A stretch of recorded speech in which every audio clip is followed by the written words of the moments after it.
नमस्कार, आप सभी का बहुत बहुत स्वागत है टीवी7 भारत पर और मैं हूं आपके साथ अंकुर गोस्वामी। स्वागत करता हूं आपका इस टीवी7 भारत के बेहतरीन बुलेटिन में।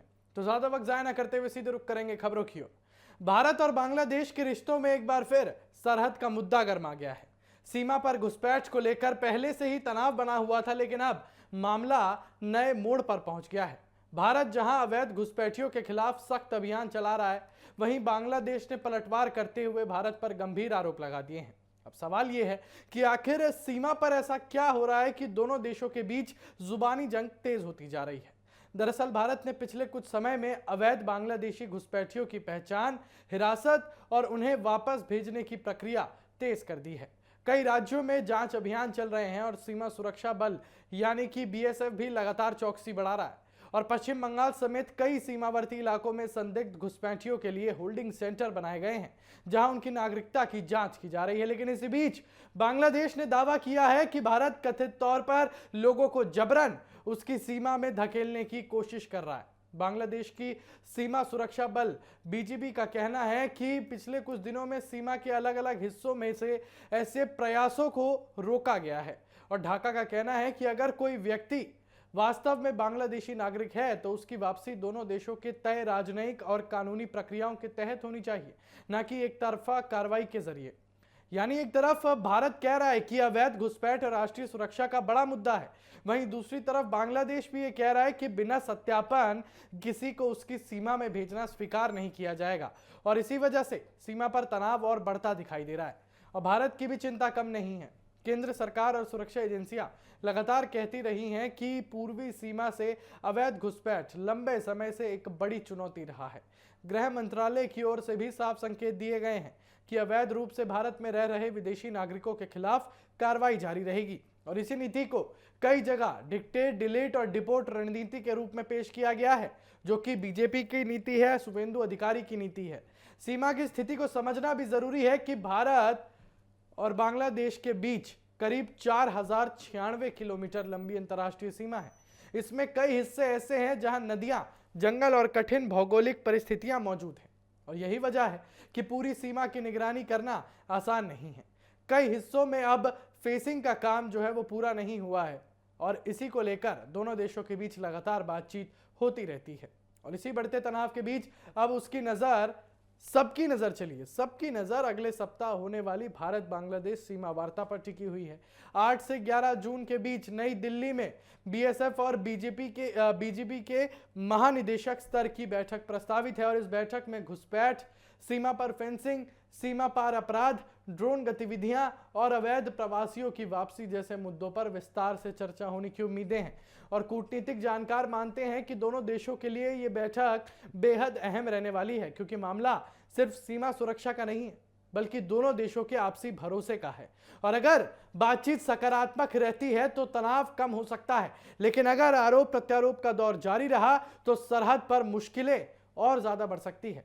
तस्वीरों के माध्यम से समझेंगे कि भारत अवैध घुसपैठ के खिलाफ अपने अभियान को और तेज कर रहा है, जबकि बांग्लादेश भारत के कदमों पर सवाल उठा रहा है। और ऐसे में आने वाले दिनों में दिल्ली में होने वाली सीमा वार्ता ये तय करेगी कि दोनों पड़ोसी देश इस संवेदनशील मुद्दे का समाधान बातचीत से निकालते हैं या फिर सीमा पर तनाव का यह दौर और लंबा खिंचता है। तो चलिए सीधे रुक करते हैं अगली खबर की तरफ। उत्तर प्रदेश की राजनीति में अगर पिछले कुछ वर्षों का सबसे चर्चित चेहरा पूछा जाए तो उसमें मुख्यमंत्री योगी आदित्यनाथ का नाम सबसे ऊपर आता है। 5 जून को उनका जन्मदिन है और इस मौके पर उनके समर्थक उन्हें विकास पुरुष बता रहे हैं, तो विरोधी उनके कामकाज पर सवाल भी उठा रहे हैं। लेकिन एक बात तय है कि पिछले 9 वर्षों में उत्तर प्रदेश की राजनीति, प्रशासन और विकास की चर्चा जब भी होती है तो योगी आदित्यनाथ केंद्र में जरूर दिखाई देते हैं। साल 2017 में जब योगी आदित्यनाथ ने उत्तर प्रदेश की कमान संभाली थी, तब प्रदेश के सामने कानून व्यवस्था, निवेश, रोजगार और बुनियादी ढांचे जैसी बड़ी चुनौतियां थी। उस समय शायद किसी ने सोचा होगा कि कुछ वर्षों बाद Uttar Pradesh expressway, airport, defence corridor, धार्मिक पर्यटन के बड़े मॉडल के रूप में चर्चा में रहेगा। और आज सरकार दावा करती है कि राज्य ने विकास की नई रफ्तार पकड़ी है। और यही वजह है कि योगी सरकार लगातार अपने कामकाज को उपलब्धियों के तौर पर पेश करती रही है। और अगर विकास की बात करें तो सबसे पहले चर्चा होती है इंफ्रास्ट्रक्चर की। Purvanchal expressway, Bundelkhand expressway, Ganga expressway और जेवन में बना हुआ नोएडा इंटरनेशनल एयरपोर्ट, इन परियोजनाओं को योगी सरकार अपनी सबसे बड़ी उपलब्धियों में जो है वो गिनती है। और सरकार का दावा है कि इन परियोजनाओं से न केवल यात्रा आसान होगी बल्कि निवेश और रोजगार के नए अवसर भी पैदा होंगे। खासकर जेवर एयरपोर्ट को उत्तर भारत के सबसे बड़े आर्थिक गेटवे के रूप में देखा जा रहा है। लेकिन योगी सरकार की पहचान सिर्फ सड़कों और एयरपोर्ट तक सीमित नहीं है, कानून व्यवस्था भी उनकी राजनीति का बड़ा आधार बनी है। जीरो टॉलरेंस, बुलडोजर एक्शन, ये शब्द राष्ट्रीय राजनीति में चर्चा का विषय बन चुके हैं और सरकार का दावा है कि अपराधियों और माफियाओं के खिलाफ सख्त कार्रवाई से प्रदेश में सुरक्षा का माहौल बेहतर हुआ है। और यही कारण है कि भाजपा के नेता अक्सर कहते हैं कि उत्तर प्रदेश की छवि में बड़ा बदलाव आया है। अब बात करते हैं उस मुद्दे की जिसने योगी मॉडल को राष्ट्रीय स्तर पर पहचान दिलाई, और वो है धार्मिक और सांस्कृतिक विकास। अयोध्या, काशी, मथुरा, विंध्याचल और ऐसे कई धार्मिक स्थल हैं जिनके विकास पर सरकार ने विशेष ध्यान दिया। अयोध्या में राम मंदिर बनने के बाद वहां आने वाले श्रद्धालुओं की संख्या में भारी वृद्धि हुई। सरकार का तर्क है कि धार्मिक आस्था को पर्यटन और रोजगार से जोड़कर स्थानीय अर्थव्यवस्था को भी मजबूती मिली है। निवेश के मोर्चे पर भी उत्तर प्रदेश को लेकर नई तस्वीर पेश की गई है। एक समय निवेशकों के लिए चुनौतीपूर्ण माने जाने वाले प्रदेश को आज बड़े निवेश प्रस्ताव मिलने की बात कही जाती है। Electronics, data centre, defence manufacturing, food processing जैसे क्षेत्रों में नई परियोजनाओं को बढ़ावा दिया गया है और सरकार का लक्ष्य उत्तर प्रदेश को $1 ट्रिलियन अर्थव्यवस्था की दिशा में आगे बढ़ाना बताया जा रहा है। महिलाओं की भागीदारी, स्वास्थ्य, शिक्षा के क्षेत्र में भी कई योजनाओं का उल्लेख किया जाता है। मेडिकल कॉलेजों का विस्तार, नए विश्वविद्यालय, कौशल विकास कार्यक्रम, प्रशासनिक पदों पर महिलाओं की बढ़ती भागीदारी को सरकार अपनी उपलब्धियों में पेश करती है। इसके साथ ही आयुष्मान भारत जैसी योजनाओं के जरिए स्वास्थ्य सेवाओं को मजबूत करने की बात भी यहां पर कही जाती है। हालांकि राजनीति में सिर्फ उपलब्धियां नहीं होती, सवाल भी होते हैं। विपक्ष लगातार बेरोजगारी, महंगाई, किसानों की समस्याओं और कुछ सरकारी दावों पर सवाल उठाता रहा है और यही लोकतंत्र की खूबसूरती है कि सरकार अपने काम गिनती है और विपक्ष उन दावों को उनकी ऊपर पड़ताल करता है। लेकिन इस समय इसमें कोई दो राय नहीं है कि योगी आदित्यनाथ आज उत्तर प्रदेश की राजनीति के सबसे प्रभावशाली नेताओं में शामिल हैं और 2027 के विधानसभा चुनाव की चर्चा भी उनके नाम के बिना अधूरी मानी जाती है। तो कुल मिलाकर योगी आदित्यनाथ का ये जन्मदिन सिर्फ एक नेता का जन्मदिन नहीं बल्कि उत्तर प्रदेश की 9 साल की उस राजनीतिक यात्रा पर चर्चा का मौका भी है जिसने राज्य की दिशा और बहस दोनों को बदल दिया। समर्थक इसे विकास और सुशासन का मॉडल बताते हैं जबकि आलोचक अभी भी कई सवाल उठाते हैं। लेकिन इतना जरूर है कि आज उत्तर प्रदेश की राजनीति में योगी आदित्यनाथ एक ऐसा नाम बन चुके हैं जिसके इर्द गिर्द आने वाले वर्षों की राजनीति भी घूमती नजर आती है। तो चलिए इसी के साथ रुक करते हैं अगली खबर की ओर। अगली खबर हमारी पश्चिम बंगाल को लेकर है। पश्चिम बंगाल की राजनीति में इन दिनों ऐसा सियासी तूफान उठा हुआ है जिसने ममता बनर्जी की पार्टी टीएमसी की नींदें उड़ा दी। पार्टी के भीतर बगावत, नेताओं के बीच आरोप प्रत्यारोप, विधायक खुलेआम मोर्चा खोल रहे हैं और अब इस पूरे विवाद में बीजेपी भी पूरी ताकत के साथ मैदान में उतर आई है। और मामला सिर्फ एक विधायक या एक विरोध प्रदर्शन का नहीं है बल्कि सवाल टीएमसी के भविष्य और बंगाल की बदलती राजनीति का है। दरअसल टीएमसी के बागी विधायक संदीपन साहा इन दिनों सुर्खियों में है। कुछ दिन पहले ही टीएमसी ने संदीपन साहा और ऋतव्रत बनर्जी को पार्टी विरोधी गतिविधियों का आरोप लगाकर बाहर का रास्ता दिखाया था। लेकिन निष्कासन के बाद दोनों नेता शांत बैठने के बजाय और ज्यादा आक्रामक हो गए। उन्होंने पार्टी नेतृत्व पर सवाल उठाने शुरू कर दिए और दावा किया कि पार्टी के भीतर लोकतांत्रिक तरीके से अपनी बात रखना मुश्किल हो गया है और यहीं से बंगाल की राजनीति में नया अध्याय शुरू हुआ। बागी खेमे ने दावा किया कि उनके साथ बड़ी संख्या में विधायक हैं और उन्होंने विधानसभा में अलग पहचान की मांग भी उठाई और इस दावे ने टीएमसी नेतृत्व की चिंता बढ़ा दी। राजनीतिक गलियारों में चर्चा शुरू हो गई कि क्या ममता बनर्जी की पार्टी अपने सबसे बड़े आंतरिक संकट से गुजर रही है। लेकिन कहानी में असली ट्विस्ट तब आया जब बीजेपी ने भी इस पूरे विवाद में बीजेपी भी कूद गई। कोलकाता में संदीपन साहा के घर के बाहर विरोध प्रदर्शन हुआ जिसमें बीजेपी के लोग भी शामिल थे जैसे प्रियंका तिब्रेवाल, प्रदर्शनकारियों ने संदीपन साहा और उनके पिता पर जमीन कब्जाने, वसूली और कटमनी जैसे गंभीर आरोप लगाए और विरोध कर रहे लोगों का कहना था कि आम जनता के साथ अन्याय हुआ है और अब जवाब मांगा जाना चाहिए। इस प्रदर्शन के दौरान ऐसा कहा गया कि जनता खुद सड़क पर उतरकर जवाब मांग रही है। उनका आरोप था कि जिन नेताओं पर जनता सवाल उठा रही है वो खुद को पीड़ित दिखाने की कोशिश कैसे कर सकते हैं। इस प्रदर्शन ने पूरे मामले को और ज्यादा राजनीतिक रंग दे दिया है, क्योंकि अब ये सिर्फ टीएमसी का भी अंदरूनी विवाद नहीं रहा, बल्कि बीजेपी और टीएमसी के बीच नई लड़ाई का हिस्सा बन चुका है। और दिलचस्प बात यह है कि एंटली सीट पर हाल ही में हुए विधानसभा चुनाव में संदीपन साहा और प्रियंका आमने सामने थे। उस चुनाव में संदीपन साहा ने जीत हासिल की थी और ऐसे में अब दोनों नेताओं का फिर आमने सामने आना राजनीतिक रूप से और भी ज्यादा महत्वपूर्ण माना जा रहा है। उधर टीएमसी के भीतर भी हालात सामान्य नहीं दिखाई दे रहे। पार्टी के कई फैसलों पर लगातार सवाल उठ रहे हैं और खबरें हैं कि पार्टी नेतृत्व ने स्थिति संभालने के लिए संगठन में बड़े बदलाव शुरू कर दिए हैं। कई कमेटियां भंग कर दी गई हैं और नुकसान को रोकने की कोशिश की जा रही है। राजनीतिक विश्लेषकों का मानना है कि अगर बागी खेमा मजबूत हो गया तो फिर टीएमसी को आने वाले समय में और मुश्किलों का सामना करना पड़ सकता है और इस पूरे विवाद का सबसे बड़ा असर बंगाल की राजनीति पर पड़ सकता है, क्योंकि एक तरफ टीएमसी अपने भीतर की लड़ाई से जूझ रही है, वहीं दूसरी तरफ बीजेपी इस मौके को राजनीतिक अवसर के रूप में देख रही है। विपक्ष लगातार ये संदेश देने की कोशिश कर रहा है कि टीएमसी के अंदर सब कुछ ठीक नहीं है। दूसरी ओर ममता बनर्जी का खेमा बगावत को पार्टी विरोधी साजिश बताकर नुकसान सीमित करने में जुटा हुआ है। अब बड़ा सवाल यह है कि क्या बगावत कुछ दिनों का राजनीतिक ड्रामा है या फिर बंगाल की राजनीति में किसी बड़े बदलाव की शुरुआत? क्या संदीपन साहा और उनके साथी अलग राजनीतिक ताकत बन पाएंगे या फिर क्या टीएमसी इस संकट से उबर जाएगी? और अब बीजेपी भी इस मौके पर कूद चुकी है। फिलहाल इतना तय है कि पश्चिम बंगाल की राजनीति में सियासी पारा चरम पर है। टीएमसी के भीतर बगावत है, सड़कों पर प्रदर्शन है, नेताओं के बीच जुबानी जंग है और सत्ता के गलियारों में चल रही रणनीतियां आने वाले दिनों में और बड़े राजनीतिक घटनाक्रम का संकेत दे रही है। बंगाल की राजनीति का यह अध्याय अभी शुरू हुआ है और आगे क्या होगा इस पर पूरे देश की नजरें बनी हुई है। तो चलिए इसी के साथ रुक करते हैं अगली खबर की तरफ। अगली खबर हमारी बिहार से है और बिहार की राजनीति को लेकर है। बिहार की राजनीति में इन दिनों चुनावी हलचल तेज है, लेकिन इसी बीच एक ऐसा फैसला सामने आया है जिसने राजनीतिक गलियारों में नई बहस छेड़ दी है। मामला किसी चुनावी गठबंधन का नहीं है, किसी बयानबाजी का नहीं है, बल्कि सीधे सीधे लालू परिवार की सुरक्षा से जुड़ा है। बिहार सरकार ने राष्ट्रीय जनता दल प्रमुख लालू प्रसाद यादव और पूर्व मुख्यमंत्री राबड़ी देवी की सुरक्षा व्यवस्था में बड़ा बदलाव कर दिया है।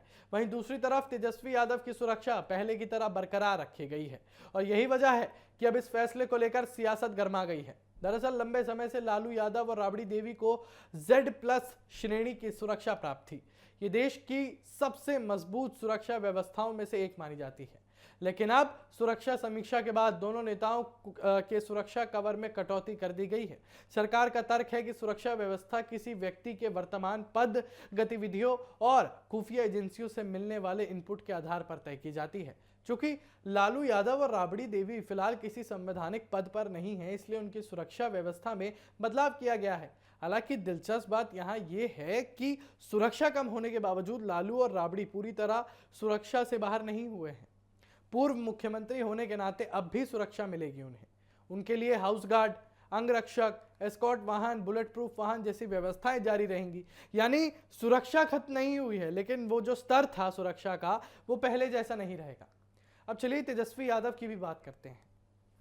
बिहार विधानसभा में नेता प्रतिपक्ष होने के कारण उनकी Y+ सुरक्षा को बरकरार रखा गया है।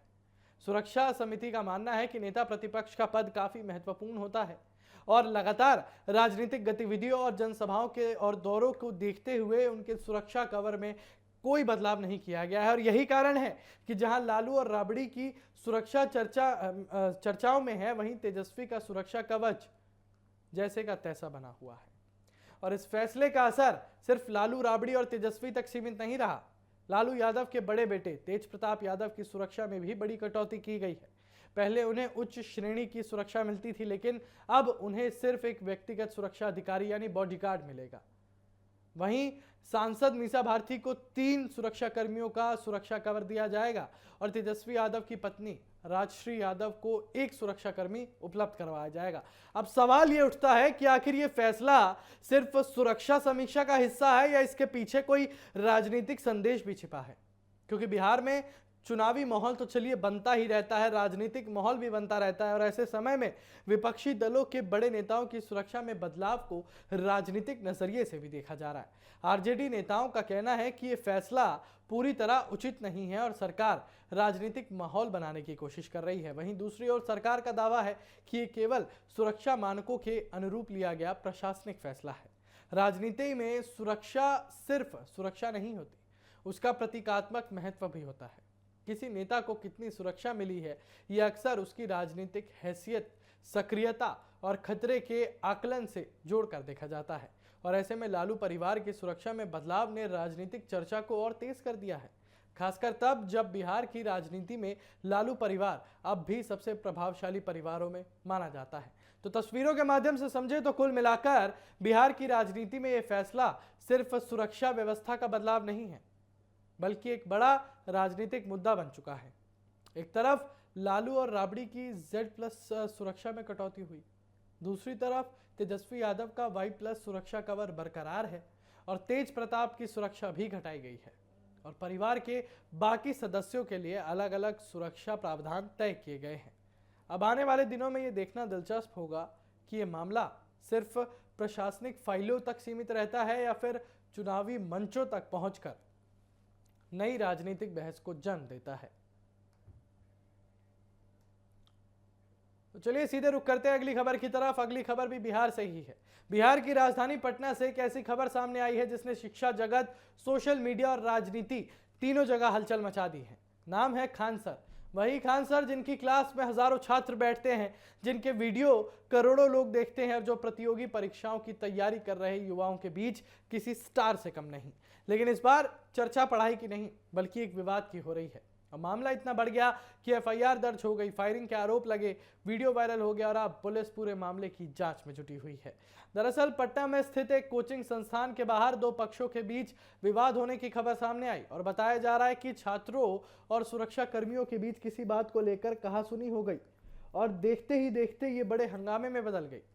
घटनास्थल पर अफरा तफरी का माहौल बन गया और आसपास मौजूद लोगों ने अपने मोबाइल फोन से वीडियो रिकॉर्ड करना शुरू कर दिया और कुछ ही घंटों में ये वीडियोस सोशल मीडिया पर तेजी से वायरल हो गए और पूरा मामला नया मोड़ ले गया।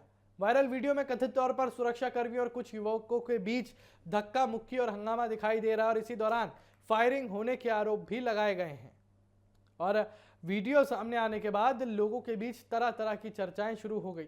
कोई इसे छात्रों के साथ गलत व्यवहार बता रहा था तो कोई सुरक्षा व्यवस्था बनाए रखने की कोशिश कर रहा था। लेकिन सच क्या है, इसका जवाब अब पुलिस जांच के बाद ही सामने आएगा। मामले की गंभीरता को देखते हुए पुलिस ने शिकायत के आधार पर FIR दर्ज कर ली है। रिपोर्ट्स के मुताबिक खान सर और अन्य संबंधित लोगों के खिलाफ मामला दर्ज किया गया है। हालांकि FIR दर्ज होने का मतलब किसी का दोषी साबित होना नहीं हो जाता। पुलिस अब सभी पक्षों के बयान ले रही है, वीडियो फुटेज की जांच कर रही है और ये पता लगाने की कोशिश कर रही है कि आखिर उस दिन हुआ क्या। और सबसे दिलचस्प बात यह है कि खान सर का नाम आते ही मामला सीधे राष्ट्रीय चर्चा का विषय बन जाता है और इसकी वजह भी साफ है। पिछले कुछ वर्षों में खान सर सिर्फ एक शिक्षक नहीं रहे बल्कि युवाओं के बीच एक बड़ी पहचान बन चुके हैं। प्रतियोगी परीक्षाओं की तैयारी करने वाले लाखों छात्र उन्हें फॉलो करते हैं। ऐसे में उनके नाम से जुड़ा कोई भी विवाद तुरंत सुर्खियां बन जाता है। उधर सोशल मीडिया पर भी इस मामले को लेकर जबरदस्त बहस छिड़ गई है।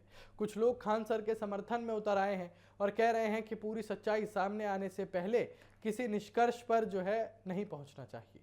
वहीं दूसरी तरफ और कुछ लोग सवाल उठा रहे हैं कि अगर फायरिंग जैसी गंभीर घटना हुई है तो जिम्मेदारी किसकी है। सोशल मीडिया की दुनिया में हर कोई अपनी अपनी राय दे रहा है, लेकिन फिलहाल जांच एजेंसियों की रिपोर्ट का इंतजार किया जा रहा है। और इस पूरे विवाद ने एक और सवाल खड़ा कर दिया है कि आखिर कोचिंग संस्थानों में सुरक्षा व्यवस्था कैसी होनी चाहिए। बड़ी संख्या में छात्र जब किसी संस्थान में आते हैं तो वहां अनुशासन बनाए रखना भी जरूरी होता है, लेकिन अगर किसी विवाद की स्थिति बनती है तो उसे संभालने का तरीका भी होना चाहिए।